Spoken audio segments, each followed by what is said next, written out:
good evening, ladies and gentlemen. Welcome to the Erudition Network. The Erudition Network live interactive Black History and Knowledge session. And I am your host for this hour, Eddie Phillips.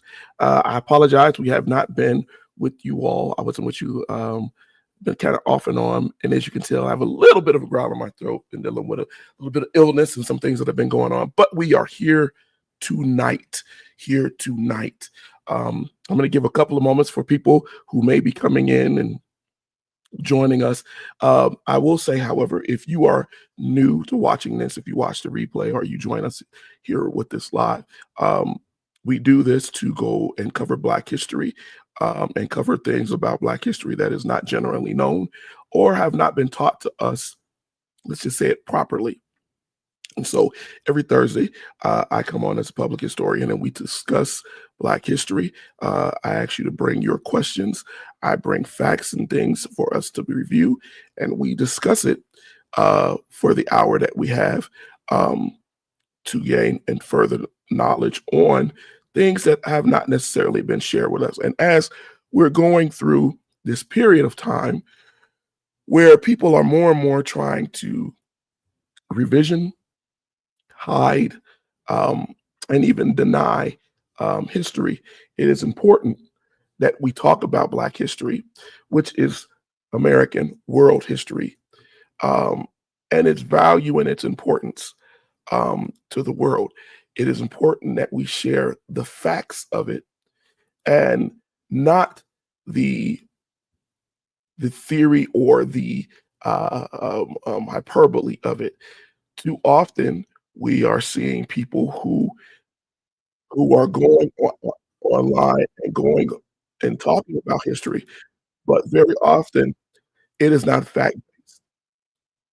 And because it's not fact-based, we have people who are then regurgitating or putting it back out there and giving false information that has not been researched, has not been vetted, has not been sourced to be factual.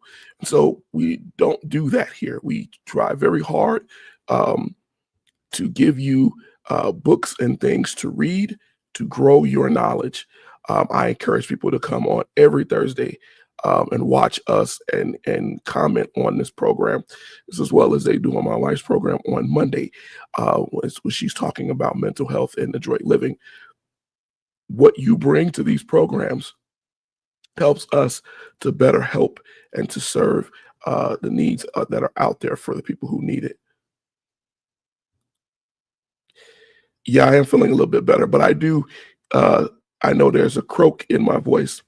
I do have my Schweppeepies or Schweppes, but they call it Schweppeepies online now, to help me as I get through this so it's not as croaky.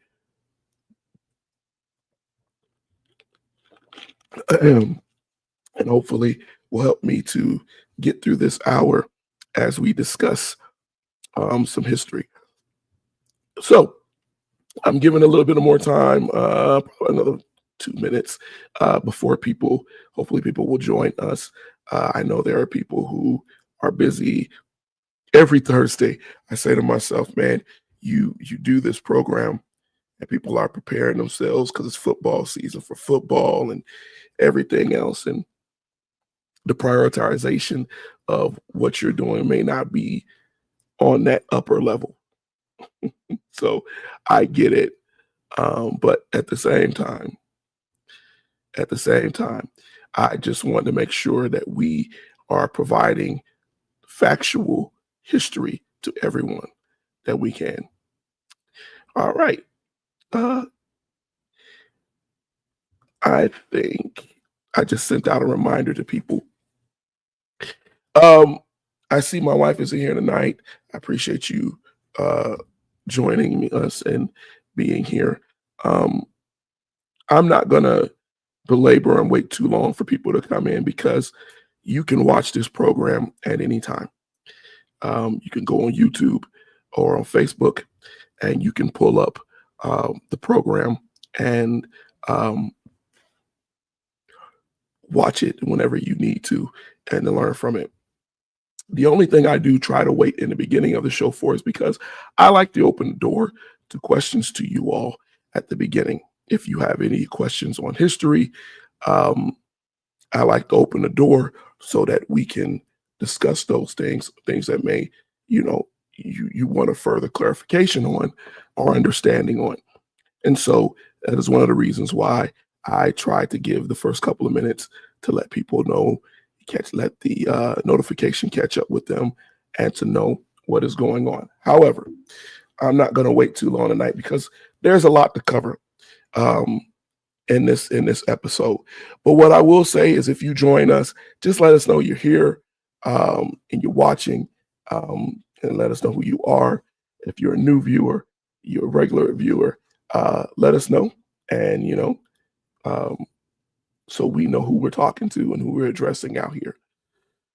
But I'm going to open it up. Since there's about 3 of you online, I am going to do what we always do. I'm going to open up the next few minutes, the next 5 minutes before I get into our discussion tonight, to any questions that you have about history, things that people always send me questions online, but you're free and open to drop your question here in the chat, and I will do my best to answer your question and to give you a factual answer to whatever it is that you would like some clarification on. You can do that now, and I'll give you the next couple of moments to do that while I do some clicking here for my pictures that we're going to go over tonight. It's always fun doing this this episode because it's live, so it gives you its own issue sometimes. But all right, I see we don't have any questions. As a matter of fact, I think we just dropped some people. So let's get into this tonight. If you look at the title for this episode, I want to spend the next few weeks as we come out of this year and going into a new year with a new government, new representation, a lot of new things going on. But I wanted to discuss the year 1919.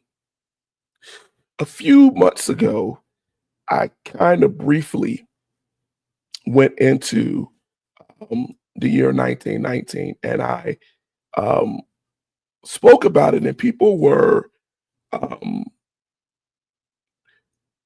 I was surprised to find out that people didn't know what Red Summer was and what the year 1919 means to the African American as far as its history here in America. And so I wanted to take the time to go over this subject and talk about what we went through and what our ancestors went through. 1919 was a very, very turbulent time, a very, very turbulent time. It was a period where there was a great amount of violence in America. Good to see you, Dad. Yes. We're going to get into this topic. There was a lot of violence. And it should be understood also by people that when we talk about 1919, we have to think about what led to this. We were coming out of Reconstruction. The Civil War had happened. The slaves had been freed. But what had not happened is this idea that America had gotten itself around or away from the relationship and the connection that it had with slavery and the idea of Blacks being lesser than others. And I say others because not just whites. Black people, just a little bit more, less than 60 years before that, had been considered property. They were not considered people. And because of that, there was a great sense of people coming of age outside of the era of slavery after the Civil War, after Reconstruction, who regressed back to a very murderous racial mentality. After the destruction of the first Ku Klux Klan, when Ulysses S. Grant became president and sent federal troops down to cause martial law in the South to ensure that Black freemen, women and men and children were safe. But with the compromise of the election of President Rutherford B. Hayes, federal troops left the South. And this allowed murderous contempt and anger to rise in families who had lost land or had lost things or felt they had lost something during the Civil War. And it was one of the first "we want our country back" movements. It's one of those things where large-scale African Americans were now owning property, owning land. We find that after the Civil War, those 60 years after the Civil War, the records show that Blacks owned land at a record level in the South. And they were prospering. Other than the bull weevil incident that many of us don't know about that was starting to destroy cotton crops in certain parts of the South, Blacks had found, or freemen had found, a way to make money. 1919 was important too because it was the period coming out of World War I. And so the need for cotton was very strong. And now Blacks owning their own land, their own farms, their own property, they could make money and they could be self-sufficient. And because they were not as educated or just as equally educated as poor whites, but they had been taught these skills from their parents and their grandparents who had been slaves, who had grown these crops for slavers. They prospered. So by 1919, we saw a large scale of African American freedmen doing well. And whites didn't like it. We often talk a lot about people talk about Black Wall Street and they talk about the lynchings but we very rarely talk about Red Summer. We very rarely talk about how the violence was not just in the South, it was everywhere. It was because the violence in the South increased. Blacks went north in one of the first great Black migrations. And so then there was an overcrowding in urban neighborhoods in New York, in Chicago. And people were angry to see these Black men, Black people, migrating from the South and taking jobs from them. The overcrowding, as they called it, exacerbated an idea of anger. When you add to the point in 1919 in Red Summer that Black servicemen had gone overseas and they had served in World War I and they had come back in distinction. The Harlem Hellfighters being one example, who paraded down New York as heroes coming back from World War I. And many people thought that this was the opening of a new era in racial tolerance. But in fact, it exacerbated anger It exacerbated jealousy because men who had gone over to go fight for America now felt that they had the right to be treated equally in America. And whites holding on to a system of anger, of racism, didn't see it that way. They didn't see it that way. So when blacks came back to America, demanding their rights and owning businesses and owning farms, whites started to kill them, started to attack them. City after city, both in the north, the west, the east, fell to violence. We have a large audience for Erudition because we're from Chicago. And most people don't realize the amount of violence that happened. And we're going to get into that not this week, but probably next week. In the racial riots of 1919 in Chicago, where African Americans were killed. Over 2,000 black families were left homeless. We're going to talk about why 1919 is important and why it's important as we go forward into our new year. Because this same racial anger and desire from some, not all, to reclaim what they feel they've lost is now affecting our country.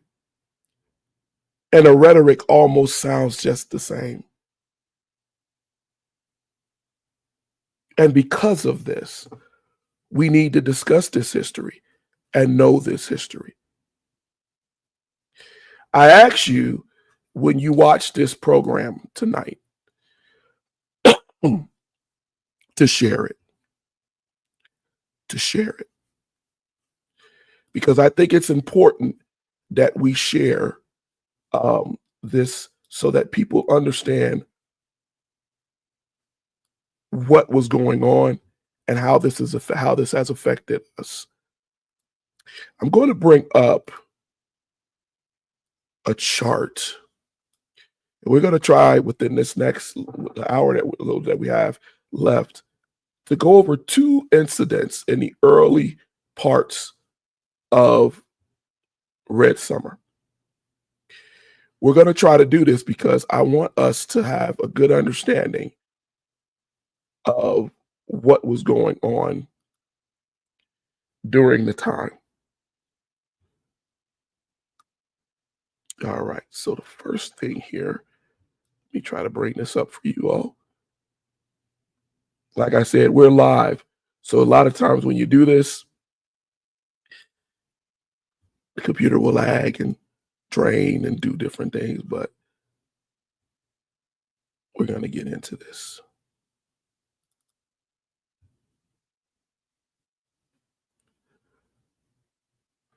And I want to talk about first the incidents in Georgia. The incidents in Georgia. Give me a moment here. Trying to create a timeline. You know, we use Mapify here sometimes when we're doing lessons because it just makes it easier for us. What? Yes, our anniversary was last week. We have been married for 25 years, but we've been together longer than that. You put that here. Yes, 31 years together. You want people to just been together a long time. You've known each other longer than that too. So that's all good too. All right. So let me put this here, but I love you. Thank you for reminding me to mention that.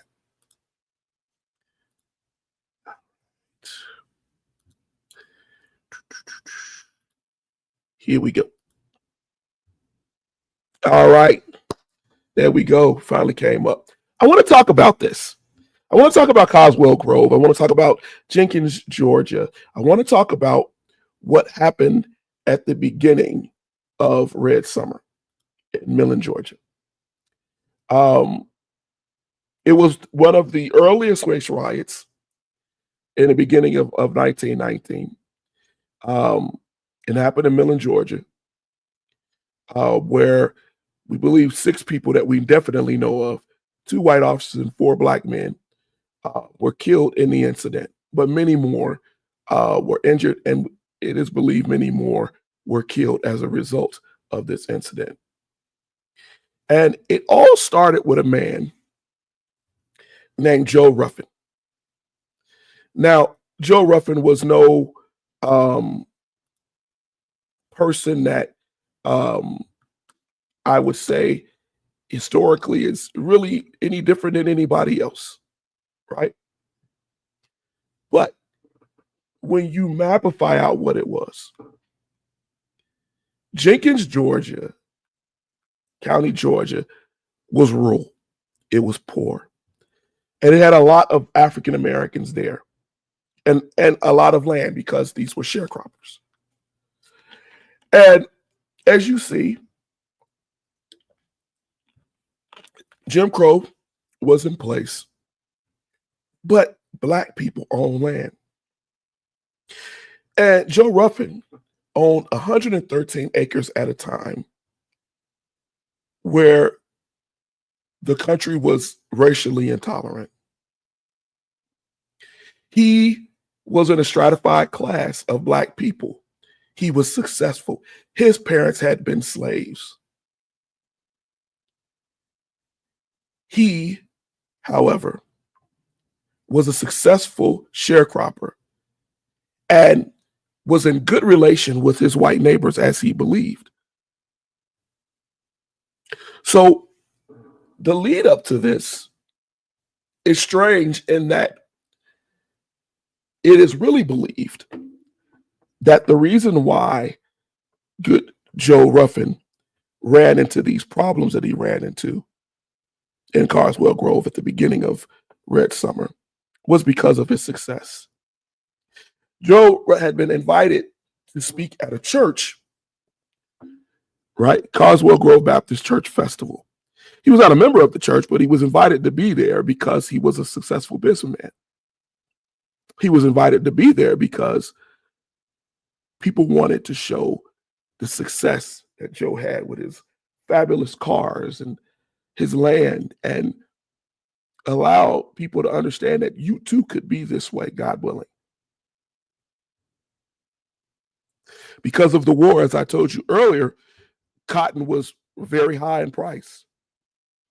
Joe was making a lot of money. And at this time, this created a jealousy, a major jealousy. Because when you are a sharecropper and someone who they consider to be uneducated, but you're making money,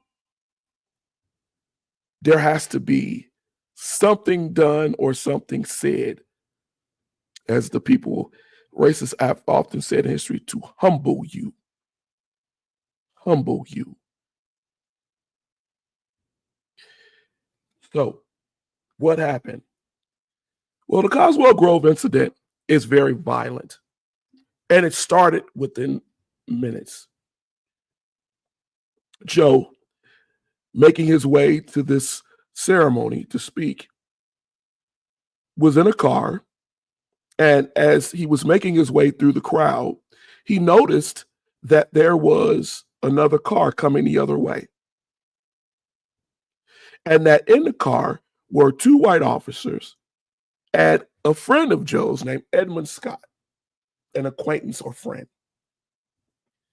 And when, because they couldn't get through the crowd, and Edmund saw Joe across from them in the other car, he screamed to the officers that that's my friend Joe. He'll vouch for me. So what happened was the car stopped. Joe Ruffin came over to the car, walked over, leaned over and said, "What's going on with Edmund? Why are you all arresting him?" They said he had been disturbing the peace and that they had found a weapon on him. Joe said that he would pay for Edmund's bond. This was a Sunday.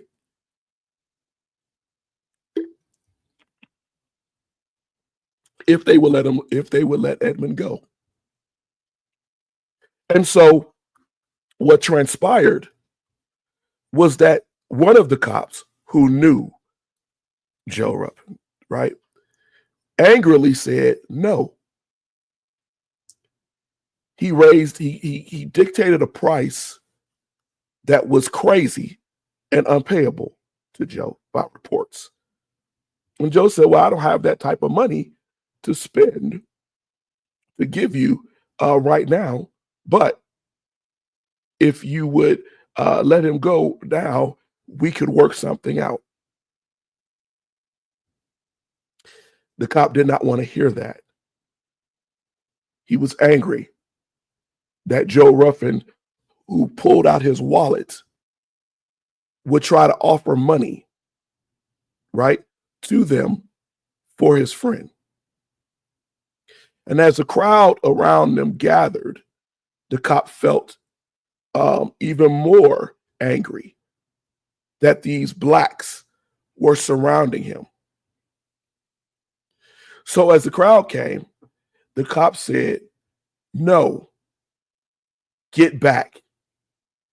And he pulled out his pistol and struck Joe Ruffin in the face. The gun went off, and people thought that Joe Ruffin had been shot. This respected man who was coming to speak at this church meeting, they thought he had been shot because when he fell, he didn't move. He was unconscious. His eldest son, who had been in a car with him, rushed out of the car, wrestled the gun away from the officer who had struck his father, and shot him by reports. Wrestled the gun from him and shot the officer in the head and killed him because he thought he had killed his father. Now, because of this, this is what the reports were said. The other officer who had been in the car was pulled out and was beaten almost to death. Beaten and beaten. Because what wound up happening was as he got ready to pull out his gun, he freaked out and he started to shoot. In the midst of this, Edmund, who had been in the back of the car, got shot with stray gunfire and was killed.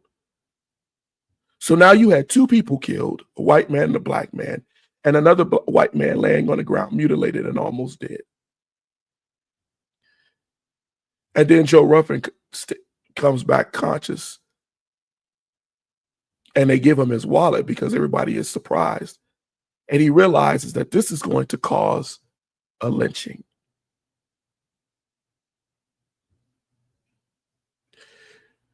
Now, the other parts of the Coswell Grove story, because there are many different takes on it, people's interpretations, sources, and facts. But one thing that is factual is that Joe Ruffin was known in the area. He went immediately to find a white judge who he was friends with to be hidden.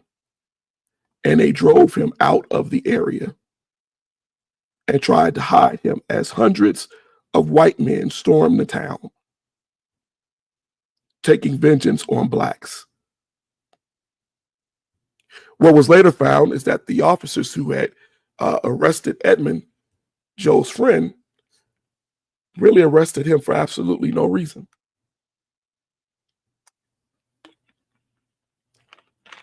Some believe that it was because Edmund was a bootlegger and ran a still at a time where alcohol was illegal, and that these cops who had been known to roust black stills, not white stills, and steal money and profit, had arrested him with the attempt to try to get his steal.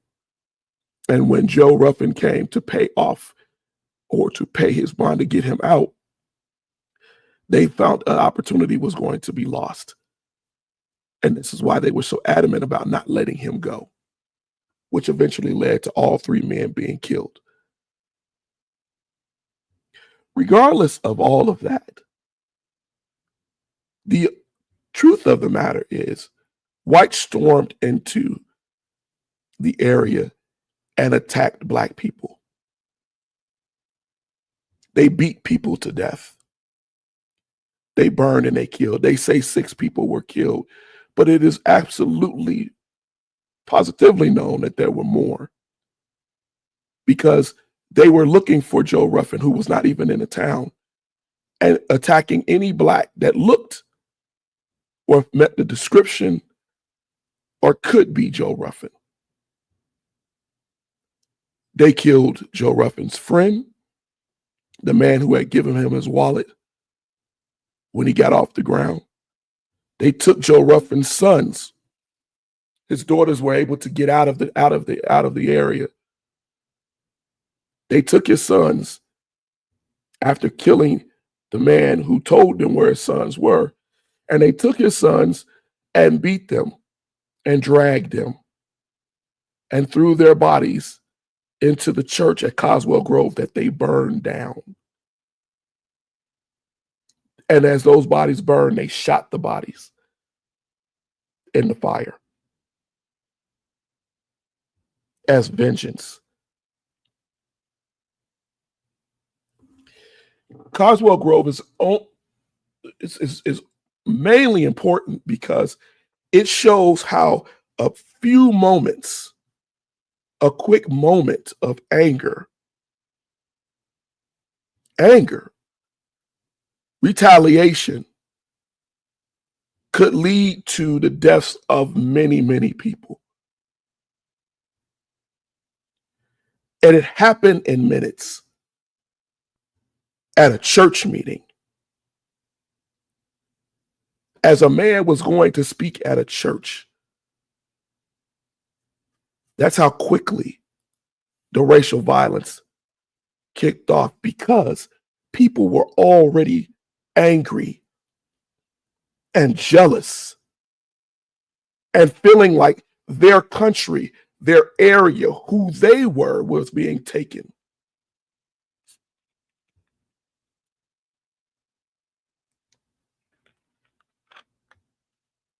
The violence at Coswell Grove was the beginning. It happened in April. And by the end of the year, almost 30 towns and cities throughout the country were lit on fire. Places like Washington, D.C., Chicago, Detroit, San Francisco, Charleston. And it wasn't limited to the idea that it was just people, right?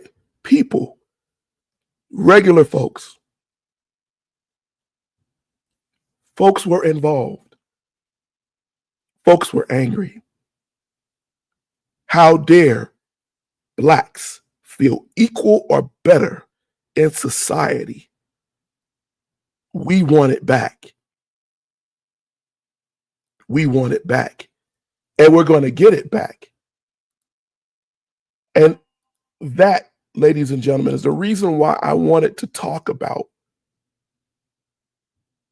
Red Summer over the next few weeks. And why, as painful as that history is, I just think it is so important that we understand the nuances and the suggestions and the phrasing and the mindset of people. Because the mindset was very much the same. 56, 57 years after the Civil War, after Reconstruction, as blacks took their skills as servicemen, as blacks who had learned how to use machinery went to go fight in World War I, as blacks who had been used as hunters to go out and hunt game for their masters, to grow crops. They took those skills and they passed those skills on to their families. And the next generation excelled. People like Joe Ruffin excelled. And as the world was changing, America didn't want to change. President Woodrow Wilson, who I've told you many times is probably the most racist president we've ever had. A proponent of segregation, a Southern academic professor, a student of the Archibald Dunning School of Revisionist History, a person who saw blacks as less, a man who ignored the lynchings and the murders that were going on conducted by the rise of the Second Klan. The man, as a matter of fact, whose friend Thomas Dixon wrote the book The Klansman, which was later made into D.W. Griffith's movie Birth of a Nation, praised both the book and the film. A man who felt that miscegenation was horrible, that the mixing of the races would destroy human beings.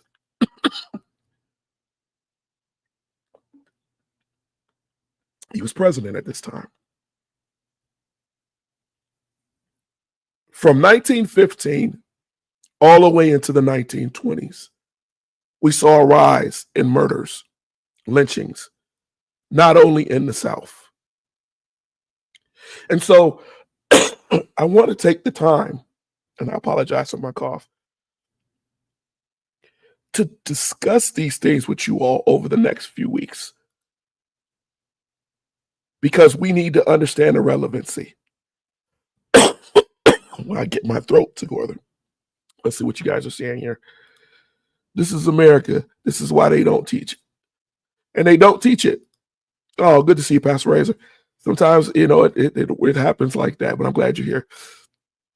Taking a year off from school next year to spend a year reading and studying our history and writing essays. Good on you. Study. Know where you are. The story is relevant to current events as we are currently experiencing similar issues, and a season threatens to be upon us once again, this time for us to exhibit what we learned. If anything that we should really understand is that rhetoric is the beginning. It is the beginning. People talked about that guy, Joe, Ruffin. They talked about his wealth. They talked about him being a good Negro. They talked about how he was uppity. So all throughout that community in that area, there were different takes on Joe. But one of the things that should be remembered, and it's so sad for Joe Ruffin, is that in losing his two sons being lynched, while they had to move him to another state to await trial, to avoid him being lynched, Joe Ruffin said that he was sorry for the death of the two officers. He was sorry to their families. But then he made a point. Nobody suffered more than I have. They took his land. They took his prosperity. More importantly, they took his family. They took his sons. And as he said, he is historically quoted as saying, I didn't do anything to cause that riot. I was trying to help a friend.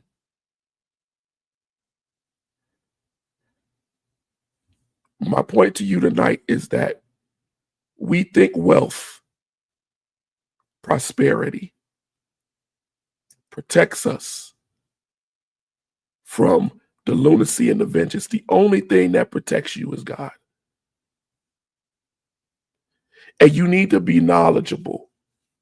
And you need to ask these questions and learn your history, as Tony was saying. Go back and read about the summer of 1919.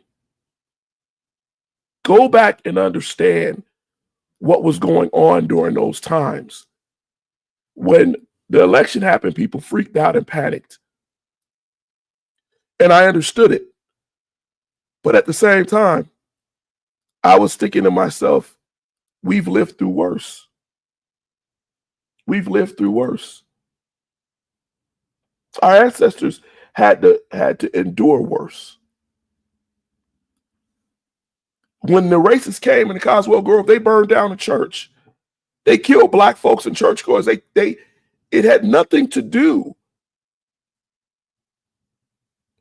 with them feeling wronged. It was the vengeance that they felt, the anger that they felt. And they were going to get what they felt they deserved. It's the same rhetoric I hear from some people, not all, who say, I want my country back. The same radicalism that can cause a young man to go into a grocery store and shoot Black people who never wronged him.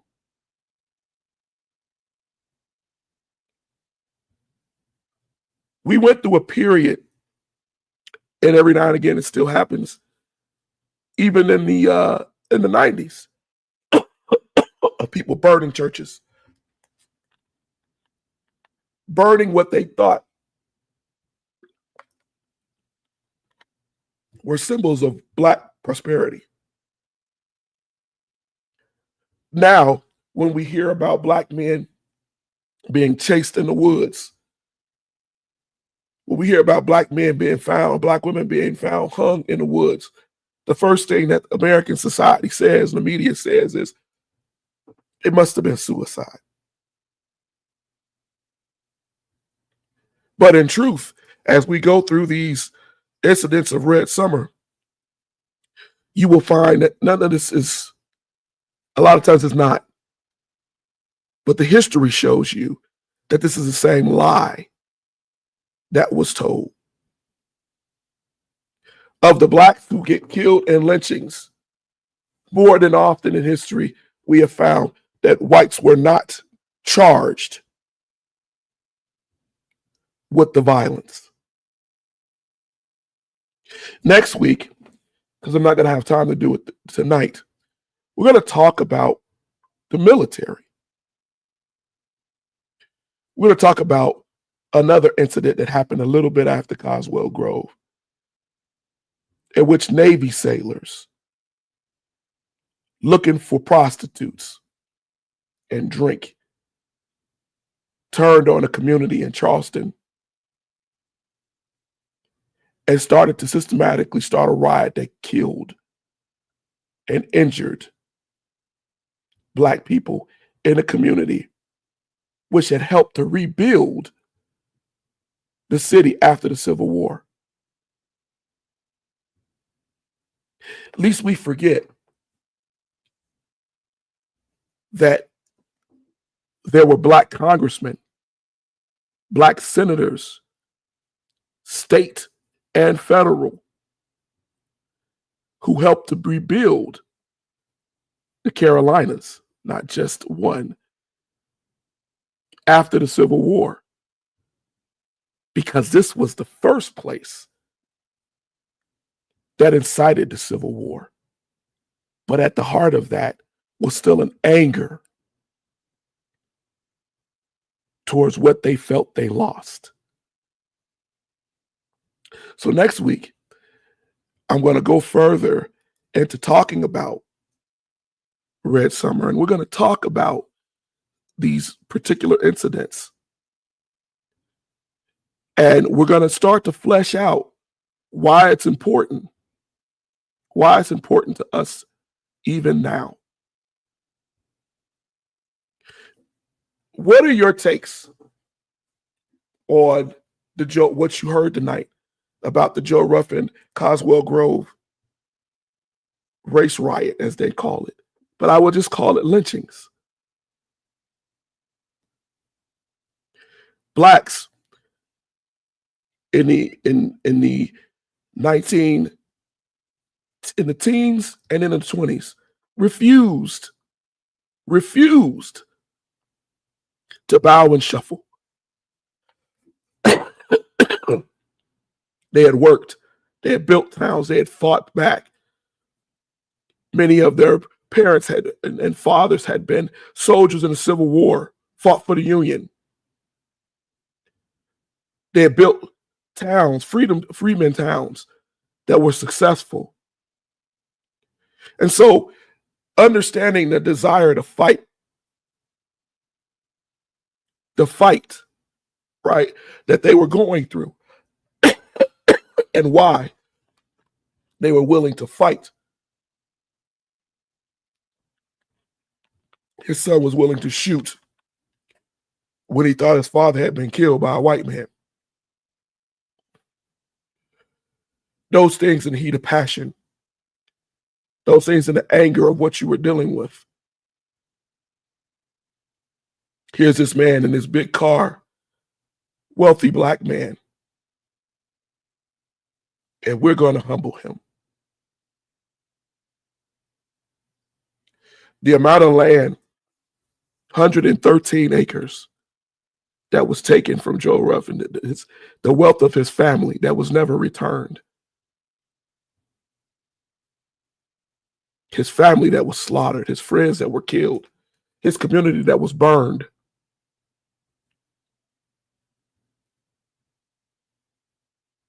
This is what we need to talk about, because they were isolated at the time. So isolated that groups like the NAACP, the Urban League, and things like this initially didn't even look at it, other than it was a lynching. But the case was deeper than that. W.B. Du Bois was known for saying how he felt that black men coming back from World War I would be honored. He had gone overseas. W.B. Du Bois had gone overseas to do a conference talking about the future of blacks and the acceptance of race around the world, only to be reminded in 1919 that you were not seen that way.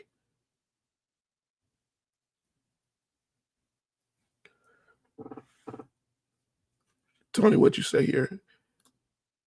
I'm listening on Audible to Crossing the Lynching Tree. It's a painful history, my brother. It is something that we have to educate ourselves on. We have an awful experience, and not to make excuses, but tonight just makes me realize that our history is hidden, our lives still broken, and if we don't educate, then we will continue to be raped. Our history has become so detached from us, from some of us, excuse me, that many times when I talk about it to different people, I was speaking with someone at a job recently, and he told me, he said, I don't even know what it is that you're talking about.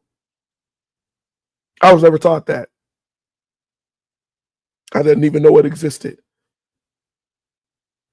And I told him, I said, you should watch the program tonight as we start talking about Red Summer. And I really apologize to you all because of my voice, but I wasn't going to miss tonight, because I really believe we have to do better. We have to do better at making sure we take the time to teach our people, teach our communities, teach our country. I saw a post the other day where the person said that churches now are going to start teaching history. I am 100% for that. My only hang up with history is that teach it factually. We have a history also of people saying or using hyperbole when we don't have to with our history. We don't have to. Teach it as it is. Teach it as it was. And you won't have an issue. But people try to use history to condition others, just not just history, but many things, to condition people to follow a certain mindset. Excuse me.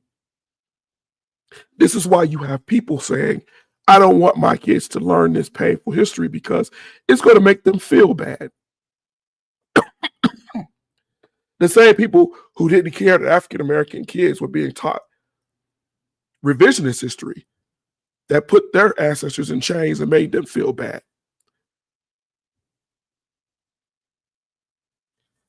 But if we were honest, truthful, factual about our history, we will know that it's not just blaming someone. In the case of Joe Ruffin, he was saved. The reason he wasn't lynched, he was saved by a friend of his family's who was white, who put himself at risk to get Joe out of the area. A white man in the community who he could go to. And when they had sped him out and got him to Augusta, they got him to a jail in Augusta. The sheriff said, you better be proud that these white men stood up for you and brought you here for safekeeping. So there are many people in the history who can be spoken about, who risked their lives, who died just as blacks died. But we feel like there's something lost when we don't tell that history. Right?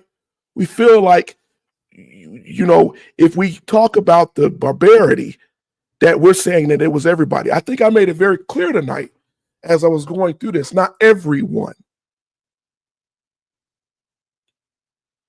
But there are so many who feel threatened with just the facts. With just the facts. All right, since a lot of you guys are in here late tonight, I'm going to end this tonight by opening up the floor to questions that I usually ask at the beginning. If you have any questions whatsoever, we don't have much time, but I'm opening up that floor for you to drop any questions that you may have, historical questions whatsoever that you want us to look at, even if we don't get fully into it tonight, something that we can discuss and something that we can do for a later program. This is your time to put that out there and we can talk about that.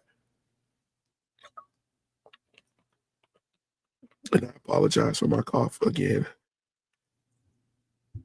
Doing an hour of speaking when you're already dealing with colds, kind of tough. But thank you, Tony. I am trying to get better.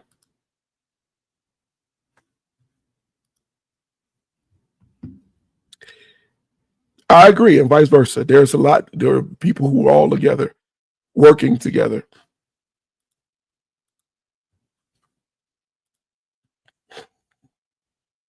Any questions, you all? Come on, y'all got something. I'm sure it's something that you want to know about. It ain't got to just be about the topic tonight. We got 5 minutes. Somebody drop a question in here. Something. It could be anything. I'm sure some of y'all got some question on history that you like to know.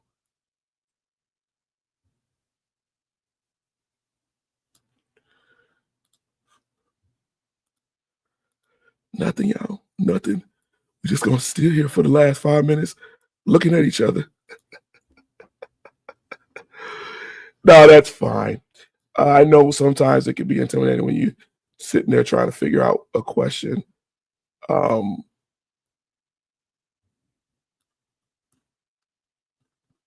You said Gen X is the first generation born with full civil rights.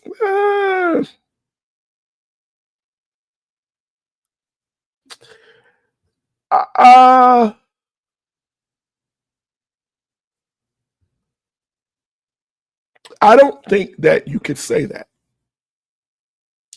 And I'm going to tell you why. And it's a good point. Great question to ask. There have been so many civil rights acts, right? So many civil rights acts that have had to be put in, even to this day, that we see in society, in our country, I should say. And unfortunately, I think that we believe that all of these civil rights are here, but that's not necessarily the case. I mean, if you really think about it, yes, the Civil Rights Act of, you're absolutely right, 68, right? But let's consider something. Let's consider something, and I think I've said this before, because you make a very good point, and I appreciate your question here. How many, since the beginning and the giving of the Constitution, we are still adding things. So we can't say it's a fully realized civil rights, right? Even for Gen X. The Emancipation Proclamation was an act to give civil rights. The Civil Rights Act of 1866, the 14th Amendment of 1868, right? The 15th Amendment of 1870. If we look at the Civil Rights Acts of 1875, 1957, 1960, 1965, 1987, and 1991, and on and on and on. And now we're still adding acts. We got the Crown Act to discuss your hair, right? We got the Fair Sentencing Act of 2010, right? We got the the PAVE that came through, property appraisal and valuation equity, to allow people, because they found that folks were not having their houses properly appraised. And it goes on and on and on. The point is, we're still learning. We're still growing. And knowledge of these things helps us to push further, to get more, and to tell people that this is not equal. It is the reason why we're having this whole argument about DEI and pretending that the whole reason why we did affirmative action and DEI and why we do all of this is because people weren't being treated fairly, and they're still not, by sex, color, creed, or whatever. They're not, age or whatever. We're pretending that these isms don't exist, right? So just because you feel we grow up in a generation and we have better rights than they say they had during Reconstruction, doesn't mean it's fully fleshed out. It just means, or as fleshed out as we believe it is. Because during the crack epidemic, during the 80s, there was voter oppression, voter restriction. There was still murderous racism and an intolerance in the South in certain areas to even allow Blacks to hold certain offices and hold certain jobs.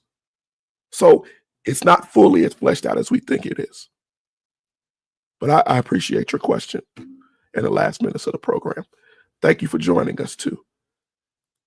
I'm gonna get out of here, ladies and gentlemen. I'm gonna give my voice a little bit of a rest. God willing, I will see you all next week, and we will be able to further discuss these things and go a little bit further into Red Summer and learn a little bit more.